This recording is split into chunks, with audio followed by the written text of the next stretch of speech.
بسم اللہ الرحمن الرحیم۔ امید ہے تمام ناظرین و سامعین خیر و عافیت سے ہوں گے۔ آج میں آپ کو حضرت ذوالنون مصری رحمۃ اللہ علیہ کا ایک سچا واقعہ سناتی ہوں۔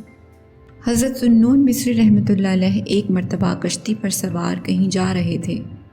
کشتی کے باقی مسافروں کو یہ نہ پتہ تھا کہ آپ حضرت ذوالنون مصری ہیں۔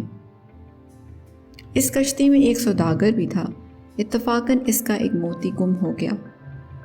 اس نے غلط فہمی سے حضرت ذوالنون مصری پر یہ الزام لگا دیا کہ موتی انہوں نے چرا لیا ہے۔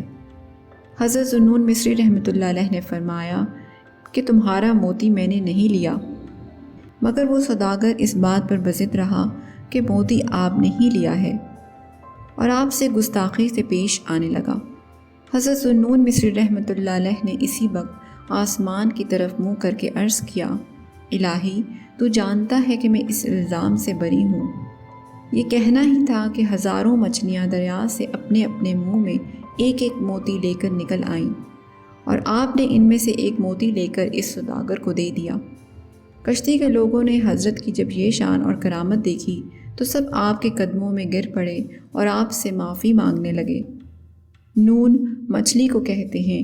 آپ کی اسی کرامت کی وجہ سے آپ کا نام ذوالنون مشہور ہو گیا۔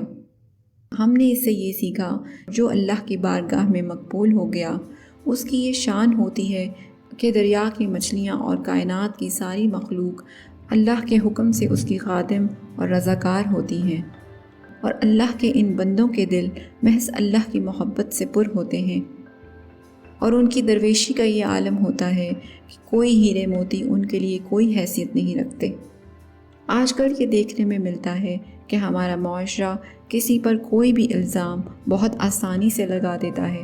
ہمیں چاہیے کہ اس بات کا خیال رکھیں کہ ہم کسی اللہ کے بندے کا دل نہ توڑیں اور اس بات سے مکمل اجتناب کریں۔ ہمیشہ خوش رہیں اور اللہ آپ کو ہمیشہ ہنستا مسکراتا رکھے۔ ہمیں سننے کا بہت شکریہ۔